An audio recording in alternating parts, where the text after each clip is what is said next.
Assalamualaikum warahmatullahi wabarakatuh. Kami dari kelompok 10 yang beranggotakan Syifa Azila, Alifta Zulfa Ramadhani, Marcella Dwi Wardani, dan Dwi Melani.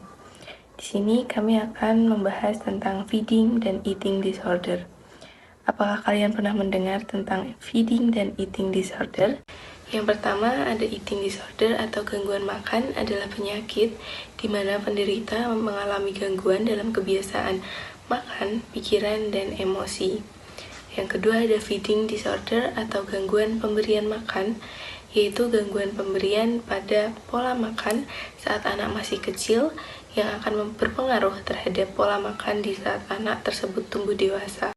Di Indonesia, pengetahuan tentang gangguan pola makan masih sangat minim. Eating disorder atau gangguan makan biasanya disebabkan oleh faktor psikologis. Dalam Diagnostic and Statistical Manual of Mental Disorder 5 atau DSM-5, sebuah panduan untuk menegakkan diagnosis terhadap gangguan-gangguan mental, terdapat 3 jenis gangguan makan, yaitu anoreksia nervosa, bulimia nervosa, dan binge eating disorder. Oke, selanjutnya apakah kita atau kalian termasuk dalam kelompok bagian ini? Yang pertama adalah orang yang membatasi asupan makanan dengan tujuan mencapai untuk terbentuknya tubuh ideal, tapi takut menambah berat badan. Oke, yang kedua adalah orang yang makan dalam jumlah yang sangat besar kemudian memuntahkan makanan tersebut atau memuntahkan makanan kembali. Kemudian yang terakhir adalah orang yang makan dalam jumlah yang sangat besar kemudian timbul rasa bersalah. Untuk mengurangi rasa bersalah tersebut, maka orang tersebut akan memakan makanan kembali dalam bentuk porsi yang sangat banyak kembali. Oke, sekarang saya akan menjelaskan tentang binge eating disorder. Jadi maksud dari binge eating disorder ini adalah kita menderita penyakit di mana mengkonsumsi makanan dalam jumlah yang sangat besar, tetapi setelah itu muncul rasa bersalah karena kita memakan jumlah makanan yang porsi sangat besar. Untuk menutupi rasa bersalah itu, kita memakan kembali makanan tersebut dalam jumlah yang sangat besar. Rata-rata orang yang mengalami ini adalah wanita karena cenderung menggunakan emosi atau fokus dan coping sehingga makan mereka atau faktor makan mereka adalah pelarian dari menenangkan diri mereka sendiri. Ciri-ciri dari binge disorder ini adalah tetap makan meskipun terasa kenyang, kemudian tidak punya kontrol untuk berhenti makan, kemudian makan secara sembunyi-sembunyi, dan tidak pernah puas dengan jumlah makanan yang dimakan. Oke, selanjutnya adalah anoreksia disorder. Jadi dimaksud dengan anoreksia disorder adalah gangguan pola makan di mana penderita membatasi makanannya secara berlebihan, asupan makanannya untuk menjaga keidealan tubuhnya. Hal ini dikarenakan mereka sangat menginginkan tubuh yang ideal, tetapi sangat berpengaruh bagi kesehatan karena dapat menurunkan berat badan secara drastis.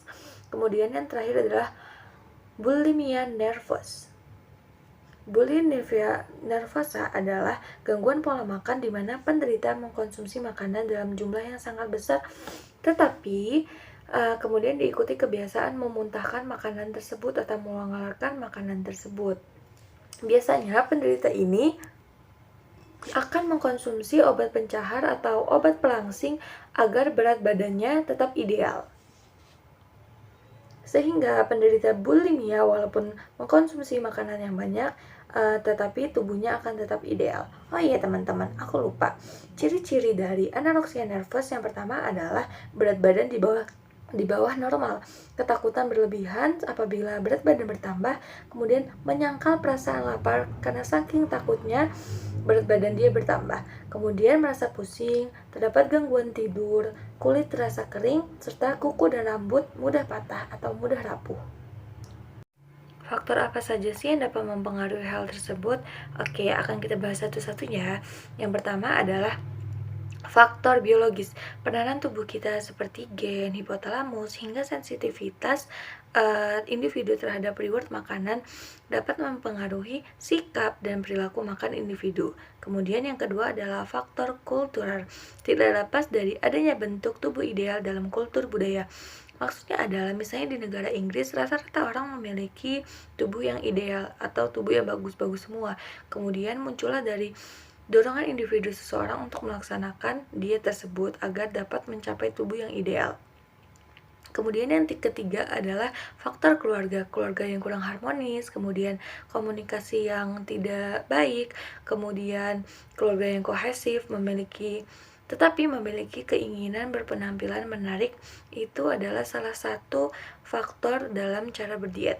Kemudian yang terakhir adalah faktor individual, jenis kelamin, cara berdiet, kemudian emosi yang kurang stabil, serta kepribadian yang perfeksionis dapat mempengaruhi cara kita berdiet baik atau buruknya. Baik, selanjutnya itu apa sih yang bisa kita lakukan untuk pencegahan dan penanganan? Di sini ada beberapa cara untuk mencegah dari perilaku eating disorder. Yang pertama adalah meningkatkan rasa percaya diri terhadap diri sendiri. Seseorang yang memiliki kepercayaan diri akan menerima diri sendiri, baik penampilan hingga postur tubuh. Kepercayaan diri ini sebaiknya sudah ditanamkan kepada anak-anak usia remaja yang beranjak dewasa. Karena biasanya di usia puber seperti itu, anak-anak cenderung merasa insecure terhadap dirinya sendiri.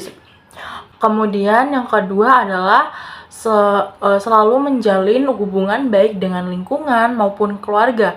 Keluarga yang sehat, lingkungan yang sehat akan berdampak baik kepada pertumbuhan dan pencegahan dari eating disorder.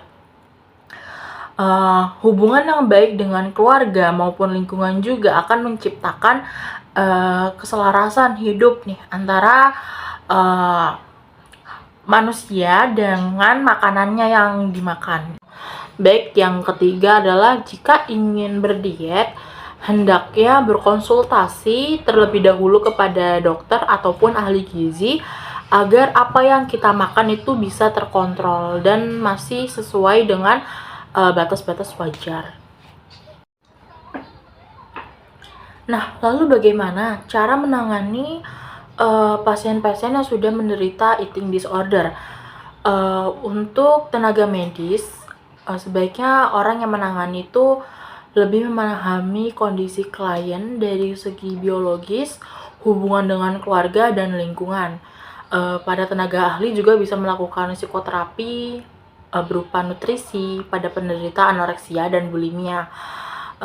Kemudian yang bisa dilakukan keluarga untuk penderita eating disorder itu adalah memberikan dukungan agar terciptanya potensi kembali seperti semula. Jadi dukungan yang diberikan keluarga itu tuh sangat berpengaruh untuk kesembuhan psikologisnya. Jadi dia tidak merasa tertinggal ataupun dia tidak merasa sendiri seperti itu.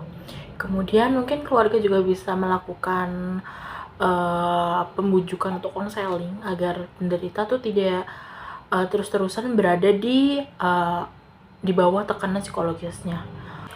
Itulah beberapa hal yang dapat dilakukan untuk pencegahan dan penanganan bila ada yang melakukan perilaku eating disorder.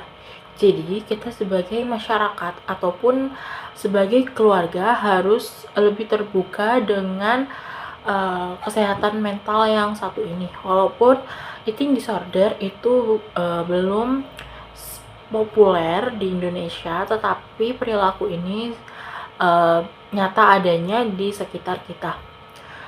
Mungkin cukup sekian dari penjelasan yang saya berikan.